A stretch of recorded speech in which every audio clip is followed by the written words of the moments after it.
Olá, estamos em novembro e uma das principais campanhas de saúde deste mês é o Novembro Azul, o mês de fazer um alerta aos homens para buscarem o diagnóstico precoce do câncer de próstata.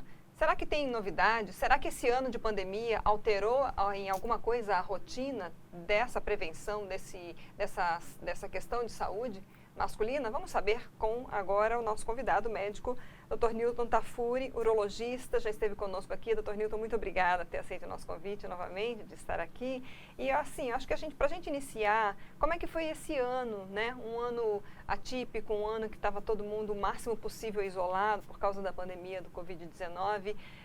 Houve redução na busca por esse diagnóstico do câncer de próstata? Sim. Boa tarde, Lidice. Eu agradeço também o convite em nome da Sociedade Brasileira de Urologia, né, para a gente poder divulgar aí a campanha do Novembro Azul, mais uma vez, né. E esse ano, com toda essa situação da pandemia mundial, né, a gente percebeu sim, porque na verdade existe o Novembro Azul, né, que existe esse enfoque da campanha, mas os exames são feitos durante todo o ano, não dá para todos os exames consultarem só em novembro. Então é o mês de estimular, mas aqui cada um procure no mês que for mais adequado, né? Mas, assim, diversas pesquisas realizadas e divulgadas recentemente pela Sociedade Brasileira de Urologia mostraram isso, né? Que em torno de 55% dos homens deixaram de procurar o médico para os seus exames de rotina esse ano, né? Uma outra pesquisa também que chama muita atenção, de um laboratório, um grande laboratório nível nacional, né? Mostrando que 38%, né? Houve uma redução de 38% dos exames de PSA, que é esse principal exame de sangue usado para a detecção do câncer de próstata. Então, assim, a gente percebe também na prática, no dia a dia, houve, né, nos meses de maior intensidade da crise, né, de maior nível de contágio, realmente o consultório ficou vazio, né, pelo medo, com toda a razão das pessoas. Principalmente para nós, né, que trabalhamos com um público mais idoso, né, que é o câncer de próstata, atinge mais esse nível de população. Sentimos mais, a ausência mesmo. Esse tempo, digamos, 1 ano, 10 meses, sem a busca desse diagnóstico, ele pode agravar a doença? Ele pode, assim, porque o que a gente busca, né? O câncer de próstata, ele não pode ser prevenido ou evitado, né? E o que a gente pode fazer e busca fazer é o diagnóstico precoce, né? Quanto mais cedo você diagnosticar, iniciar o tratamento correto, você tem um índice maior de cura, né? Nas fases iniciais, esse índice pode chegar a 90%, talvez um pouco mais. E isso vai caindo progressivamente conforme o câncer fica localmente avançado ou com metástase a distâncias. E aí chega em fases mais críticas, né? Você já tem um baixo índice de cura, quer dizer, praticamente não tem, e você entra só naquela fase de cuidados paliativos, né? Ainda hoje, né, 25% dos homens diagnosticados com câncer de próstata morrem da doença. Quer dizer que existe um índice de mortalidade alto, né, de 1/4, e principalmente aqueles que têm um diagnóstico tardio. Pode ser até uma pergunta muito leiga, mas talvez seja uma dúvida de muitas pessoas. O COVID, ele interfere em alguma coisa na questão da próstata, em inflamação ou não? Porque a gente sabe sim que ele ataca o sistema pulmonar, imunológico, é o que a gente mais ouve, né, cardíaco até, mas tem alguma interferência nesse Não, sentido? assim, não foi detectado nenhuma especificidade do COVID, apesar dele ser, né, já comprovado que seja uma doença não só infecciosa como inflamatória, né, e muitas vezes esses efeitos inflamatórios, principalmente no pulmão, é que acabam causando a morte do paciente. Para a urologia em si, não houve grande impacto, né. É óbvio que a gente vê no consultório um ou outro paciente com alguma queixa no pós-Covid, com alguma queixa de trato urinário, que você faz todos os exames, pesquisando alguma infecção específica, seja na próstata, seja na bexiga, e não encontra nada, mas o paciente tem a queixa, tá? Mas geralmente são queixas leves, não impactam na saúde. Bom, quanto ao diagnóstico, né, do câncer de próstata, o senhor falou do PSA, que é o exame de sangue, né, e muita gente acaba ficando apenas nesse exame, não quer fazer o exame do toque. Ainda é conjugado esses dois tipos de exames? Ainda é necessário, por exemplo, o toque retal? Sim, é necessário porque o PSA é um exame que ele é da década de 80, final da década de 70, início da década de 80, que é um exame de uma proteína, né, que foi descoberta, uma proteína que é produzida somente na próstata, e quando ela está alterada, ela indica algum problema na próstata, né? Então, o nome é antígeno prostático específico. Mas não quer dizer que toda alteração de PSA seja câncer, né? Existem também as doenças inflamatórias, existe a hiperplasia benigna e existe o câncer, né? O que eu quero dizer, assim, que é o mais importante, o PSA, ele, em 80% dos casos que tem câncer, ele se altera, mas existe uma margem ainda de 20% com pacientes nas diversas faixas etárias, de jovens aos mais idosos, que já tem diagnóstico de câncer de próstata com um PSA normal, bem normal, às vezes muito baixo. Então, isso pode mascarar, pode dar uma falsa impressão de segurança para a pessoa, né, que faz um PSA, de repente, com um clínico geral, que faz aquele check-up anual e vê que o PSA está ali quietinho, está baixinho, mas pode estar uma doença evoluindo aí silenciosamente. E aí, pelo toque, o médico consegue perceber que há alguma alteração, Isso. mesmo o PSA estando normal? Mesmo com o PSA estando normal, às vezes no toque o médico consegue perceber um nódulo, um endurecimento, uma perda da morfologia ali normal da próstata, né? Então, esses exames conjugados, não dá para a gente dizer que seja 100% sensível, né? Mas é o que dá mais, né? É a partir desses exames, havendo a suspeita, que o médico vai aprofundar, daí vai vir com ultrassonografia, ressonância magnética e, por fim, a biópsia, que é realmente o exame diagnóstico, né? O senhor trouxe até um modelo para mostrar aqui para os nossos internautas e quem está nos assistindo, né? O senhor pode apontar para a gente como é que é essa morfologia, como o senhor falou, Sim, da próstata eu para a gente? fiz questão... Pode colocar na sua câmera? Isso, acho que seria... Acho que aparece. Eu fiz questão de trazer porque... para tirar dúvidas, né? Primeiro mostrar o que é a próstata, onde ela se localiza, né? E isso vai mostrar por que, né, que a gente precisa ainda fazer o toque retal, né? Então, esse é um modelo de um homem cortado ao meio, né? Onde nós temos aqui a bexiga e aqui o reto, né? A próstata seria esse nódulozinho de cor alaranjada, né? Que se situa bem nessa posição, abaixo da bexiga, próximo bem à frente do reto, e no qual o início, né, o início da uretra passa por dentro da próstata, né? Por isso que os sintomas da próstata são na parte urinária e não na parte retal, né? Muitas vezes os pacientes confundem. Então, através do toque retal, que é feito aqui, a gente consegue tocar a zona periférica da próstata, que é exatamente o local onde mais de 80% dos cânceres se desenvolvem, né? Então, tem essa facilidade de detecção pelo toque, isso, pela posição natural onde o câncer se desenvolve. Então, a próstata, em geral, ela tem o tamanho de uma noz, né, em torno de 15, 20 gramas, é o tamanho dela. A consistência dela é macia e a gente consegue, no toque retal, detectar aumentos da próstata, nódulos, perda da morfologia habitual, né? Isso com o tempo, com a experiência, né? Um médico, um urologista, um oncologista vão ter essa habilidade, né? E diferentemente da mama, por exemplo, que as mulheres podem, né, fazer o autoexame e até ter uma suspeita, para o homem não tem como fazer esse autoexame, fica difícil. Então depende realmente do profissional, né? E isso aqui, essa detecção precoce, ele muda a história da doença, né? Como eu disse, 90% de chance de cura nos cânceres iniciais, né? E naqueles pacientes que já vão procurar só quando estão com sintomas relativos ao câncer de próstata, 85% deles já estão em fase avançada. Então, a gente não deve esperar os sintomas, né? Vou falar daqui a pouco um pouquinho sobre os sintomas. Sim, Não devemos esperar os sintomas para procurar o médico.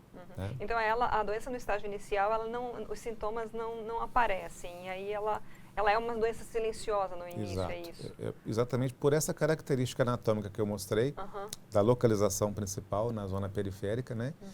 Então, para o tumor de próstata vir a dar um sintoma, ele já tem que estar num tamanho razoável, né? Já não vai estar uma doença localizada mais, né?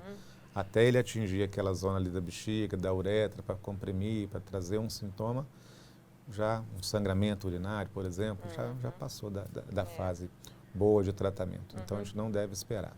Então, vamos falar dos sintomas, doutor. Quais são os principais quando aparecem, Isso, né, quando vamos ela falar. já está Os avançada? sintomas de próstata, eles tanto valem para o câncer quanto valem para a hiperplasia benigna, que é a doença mais comum, né, que é o crescimento natural da próstata que vem com a idade, né, nos homens, principalmente a partir dos 50 anos, né? E essa hiperplasia, pelo menos 50% dos homens vão ter uma hiperplasia de próstata sintomática, né?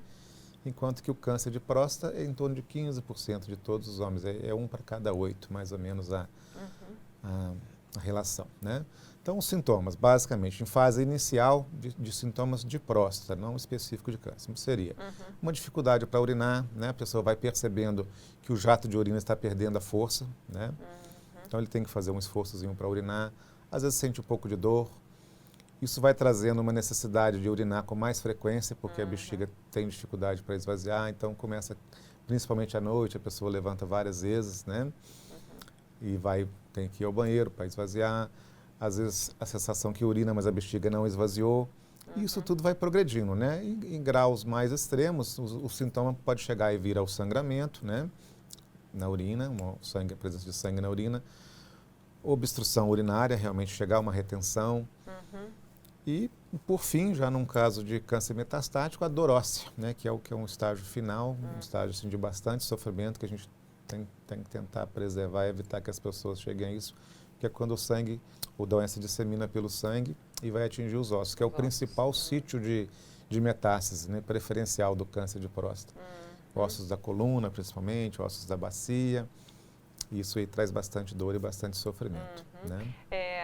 O câncer de próstata, nesse estágio de início dos sintomas, ele também tem alguma interferência na vida sexual? O homem percebe algum problema em relação a isso? De ter ou não ter ereção, por exemplo? Ou dor? Então, especificamente não. O que ocorre é que são doenças que são meio paralelas assim no público que elas atingem, né? A disfunção sexual também é para um público mais idoso, né? Acima de 50 anos, então acaba confundindo. Mas aí entra outras causas, vem diabetes, hipertensão, outras doenças que também são comuns para o paciente de mais idade e que acabam contribuindo para essa disfunção, né? O que ocorre de fato, assim, que no tratamento do câncer de próstata, para os pacientes que são operados ou que fazem radioterapia, né? Aí sim, pode desencadear algum grau de disfunção consequente ao tratamento, também associado a essa questão da idade e outras doenças. Então, tudo vai variar de pessoa para pessoa.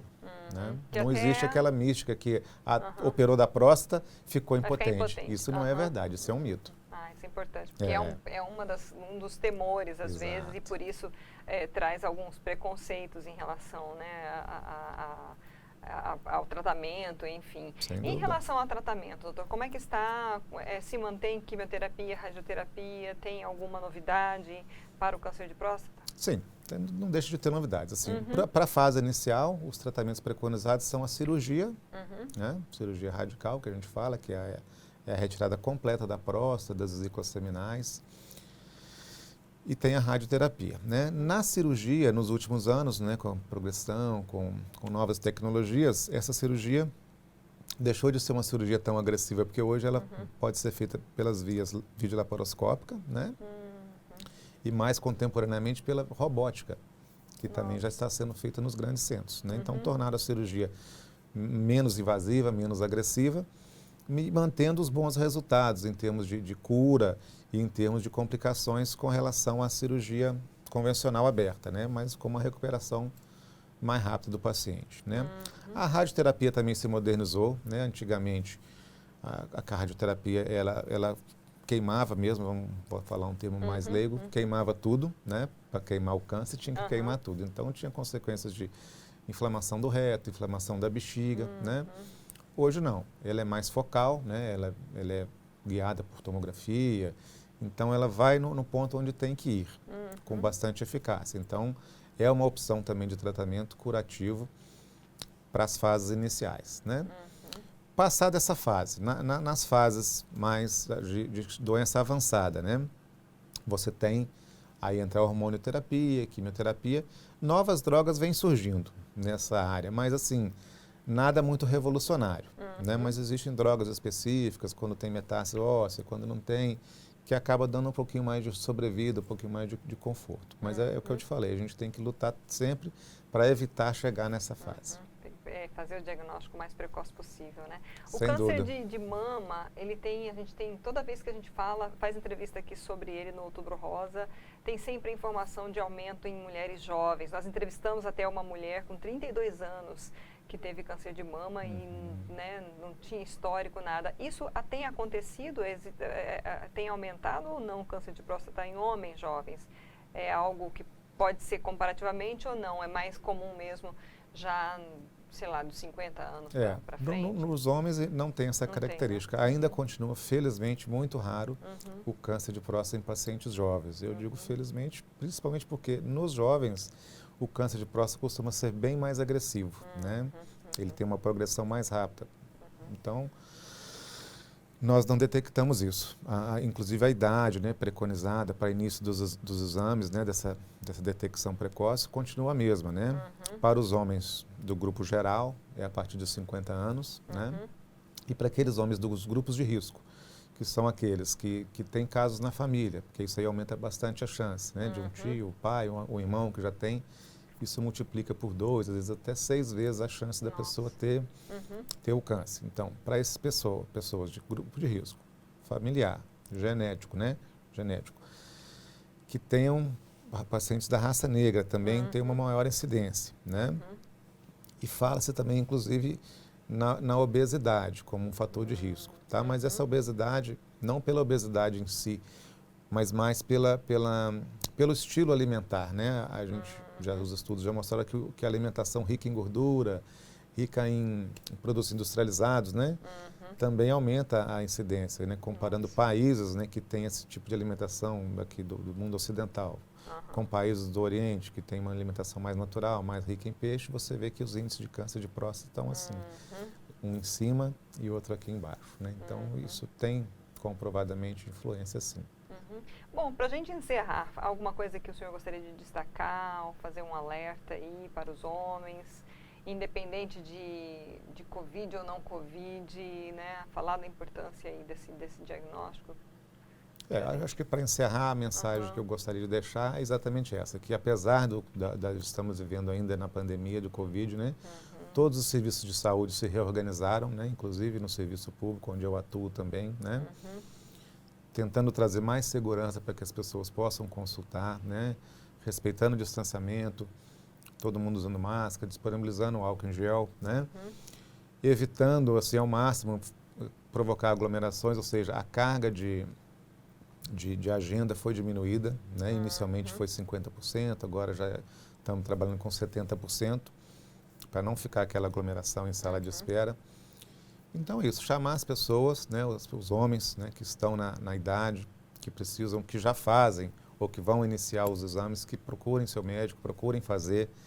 Vamos combater, né, tentar combater essa doença, porque é o câncer maligno, né, doença maligna mais frequente nos homens, a que mais mata homens, né? Mais de 66 mil casos ano no Brasil, já né, são os dados do Instituto Nacional do Câncer. Isso quer dizer, é uma doença, né? A gente teve mais de 100 mil do Covid, mas 66 mil é muito alto, bastante, né? Se a gente for botar em número de mortes, né, naquele percentual que eu te falei de 25%, vai dar aí em torno de 15, 16, até 17 mil mortes por ano. Não é uma coisa, não é uma pandemia, mas é um número que a gente tem que considerar também. Tá joia, doutor. Muito obrigada novamente pelas suas informações, suas orientações. Espero que a gente possa ter ajudado aí muita gente a pensar um pouquinho e buscar, né, se cuidar. Eu que agradeço, né? Acho que a mensagem vai ser passada e espero que todos nos atendam. Ok, obrigada. Nós conversamos com o Dr. Newton Tafuri, urologista, sobre a prevenção, não prevenção como ele falou aqui, mas o diagnóstico precoce do câncer de próstata. Então você pode também ajudar alguém transmitindo essa entrevista. Ela está disponível no nosso canal do YouTube, no site RDTV, RDNil. Pega o link, manda pelo WhatsApp. Você também, mulher, cuide dos seus homens, seus pais, seus filhos, seus maridos, né? Vamos todos nos cuidar, porque a gente preocupou muito com o Covid, mas tem muitas doenças que estão se agravando por falta de cuidado nesse ano. Obrigada pela sua audiência, até a próxima.